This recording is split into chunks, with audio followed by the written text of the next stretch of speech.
लोगों को बता दूं, ये हमारा सेकंड वीडियो है और डॉक्टर साहब के पास मोर देन 40 इयर्स का एक्सपीरियंस है और इस वीडियो को आप बार बार सुने और वो सारे पॉइंट नोट कर लें, क्योंकि ये सीजन भी चल रहा है और अभी और 3-4 महीने ऐसे ही दिवाली के पहले तक ऐसी स्थितियां बनी रह सकती हैं। तो ये डॉक्टर साहब के एक्सपीरियंस का लाभ उठाएं और खुद को स्वास्थ्य प्रदान करें। गुड इवनिंग डॉक्टर नहार।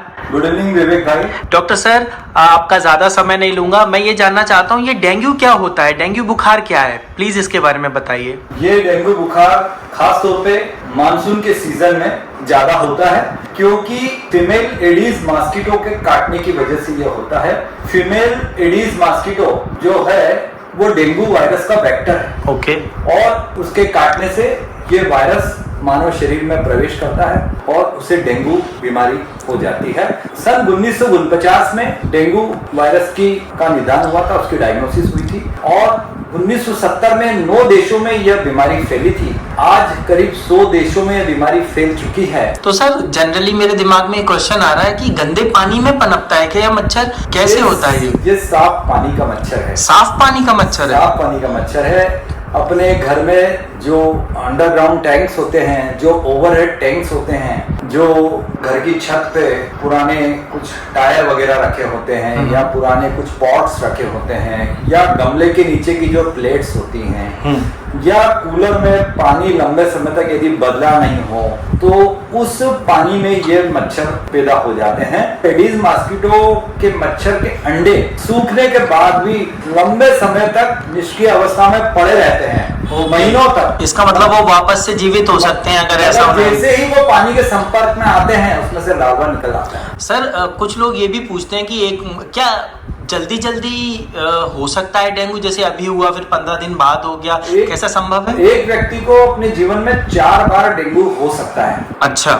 और ये मच्छर जो है ये सूर्योदय के कुछ घंटे बाद और सूर्यास्त के कुछ घंटे पहले बड़ा एक्टिव रहता है। डॉक्टर साहब, सिम्टम्स क्या होते हैं, कैसे पहचाने कि ये डेंगू हो सकता है? जब डेंगू बुखार अपने को होता है तो ये मच्छर काटने के 4 से 10 दिन के भीतर अपने को हो सकता है। ठीक है। और ये बुखार 2 से 7 दिन तक रहता है। इसमें बहुत तेज फीवर आता है, साथ में शरीर में खूब दर्द होता है, जोड़ों तक खूब दर्द होता है और आंखों में दर्द, आंखों के पीछे दर्द, मांसपेशियों में दर्द, गर्दन के पीछे की मांसपेशियों में दर्द और सर में दर्द। इसके अलावा शरीर में लाल चकत्ते भी आ जाते हैं।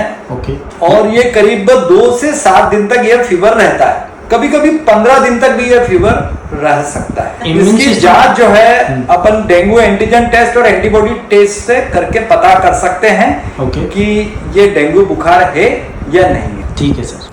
सर, इसकी बेसिक आप गंभीरता क्या है, मतलब और बचाव के क्या उपाय हैं कि डॉक्टर के पास पहुंचने से पहले, या प्रोएक्टिव मेजर्स क्या हैं? डेंगू फीवर के अंदर एंटी प्लेटलेट एंटीबॉडीज बन जाती है और वो हमारी प्लेटलेट को नुकसान पहुंचाती है। प्लेटलेट शरीर के अंदर हमारे रक्त में वो चीज है जो हमारे शरीर में खून का थक्का बनने के लिए जवाबदार होती है। जब एंटी प्लेटलेट एंटीबॉडीज बन जाती है वो हमारी प्लेटलेट्स को नुकसान पहुंचाती है, प्लेटलेट्स की संख्या कम कर देती है, कई बार इतना कम कर देती है कि हमारे शरीर के कई हिस्सों से रक्तस्राव होने लगता है, ब्लीडिंग होने लगती है, यानी कि नाक से, मुंह से, गुदादार से।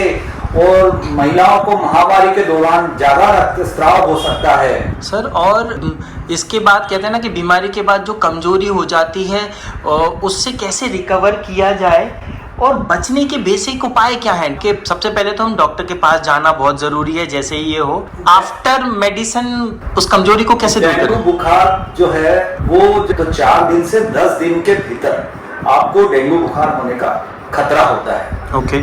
और ये साफ पानी का मच्छर है। तो अपने को यदि अपने घर में ओवरहेड टैंक है, अंडरग्राउंड टैंक है, तो उस टैंक में आपको हर हफ्ते 1 या 2 चम्मच खाने का तेल, मीठा तेल डाल देना है। अच्छा। मीठा तेल पानी के सरफेस पे एक लेयर बना देता है और मच्छर उसमें फिर सर्वाइव नहीं कर पाते, मच्छर उसमें जिंदा नहीं रह पाते और वो मच्छर मतलब जहाँ भी आप बोल सकते हो पानी के टैंक में जो पॉट प्लेट्स में पानी जहाँ भी जमा है वहाँ पे 1 चम्मच तेल डाल सकते हैं, उससे फर्क पड़ेगा काफी। उससे वो सर जो एक लेयर वो बना देगा पानी के ऊपर, उससे मच्छर उसमें सर्वाइव नहीं कर पाएंगे और ये खतरा बहुत कम हो जाएगा। और कूलर का पानी, एसी के आउटलेट का पानी अपने को हर हफ्ते जो है पानी अपने को बदलना चाहिए हर हफ्ते। सर ये क्या संक्रामक बीमारी होती है कि घर में किसी एक को हुआ तो बाकी को भी हो सकता है? ऐसा हो सकता है, यदि डेंगू के मरीज को मच्छर काटे, वही मच्छर यदि वो दूसरे व्यक्ति को काटेगा तो उसका वायरस दूसरे व्यक्ति के शरीर में मच्छर के माध्यम से प्रवेश करेगा। ओके, उसको भी ये हो सकता है, घर के बाकी मेंबर भी संक्रमित हो सकते हैं। बताना चाहूंगा जनता को कि सर ने अभी तक जो बताया कि हमें 3-4 मेजर्स जरूर लेने हैं, प्रोएक्टिव मेजर्स। सबसे पहली बात तो ये है कि जहां भी हमारा पानी जमा है वहां पे हम कोई भी खाने का तेल, मीठा तेल डाल दें और वीक में कम से कम एक बार डालें, उससे वो सरवाइव नहीं कर पाएंगे, उसका लार्वा और उसके एग्स। दूसरा, ये संक्रामित बीमारी है तो घर में मच्छरों, सेम मच्छर जिसने किसी और को संक्रमित किया है वो आपको भी कर सकता है, ठीक है। और एक स्पेसिफिक मच्छर के काटने से होता है और सूर्योदय के बाद और सूर्यास्त के पहले वो मच्छर ज्यादा एक्टिव रहता है। ओके। और रात को भी काट सकता है। तो ये इंपॉर्टेंट चीज है। ये करता क्या है, ये प्लेटलेट्स कम कर देता है जो कि हमारे ब्लड क्लॉट के लिए बहुत इंपॉर्टेंट है। अगर वो बहुत कम हो जाएंगे तो हमारे शरीर के अलग अलग द्वारों से ब्लड निकल सकता है और ब्लड की कमी से भी जान जा सकती है। ये एक जानलेवा बीमारी है। डॉक्टर साहब, क्या मैं सही कहा जो अभी मैंने समझाया? बिल्कुल आपने सही कहा। ये सबसे बड़ा खतरा इसमें यही है, जब प्लेटलेट काउंट कम हो जाता है, मरीज का बीपी यदि कम होता है, मरीज में यदि इलेक्ट्रोलाइट्स की कमी है तो मरीज की मृत्यु डेंगू शॉक सिंड्रोम से हो सकती है या शरीर के अलग अलग हिस्सों से रक्तस्राव हो सकता है, जैसे नाक, मुंह, गुदाद्वार और महिलाओं को माहवारी के समय, और वो जानलेवा ब्लीडिंग हो सकती है, उससे मरीज की मृत्यु हो सकती है। तो इसके अंदर अपने को सबसे इम्पोर्टेंट चीज है कि मरीज का हाइड्रेशन बना के रखें। उसको इलेक्ट्रॉल, नारियल पानी, छाछ का सेवन ज्यादा करना है।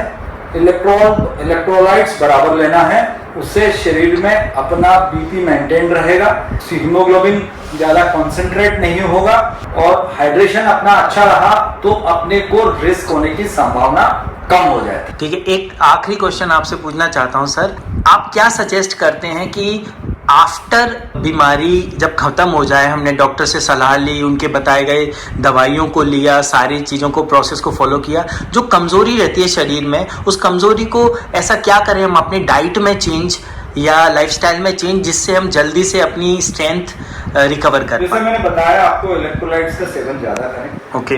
नारियल पानी, इलेक्ट्रॉल, छाछ और फ्लूइड्स का सेवन, अपने को फलों का भी सेवन अच्छे से करना है। Thank you very much sir.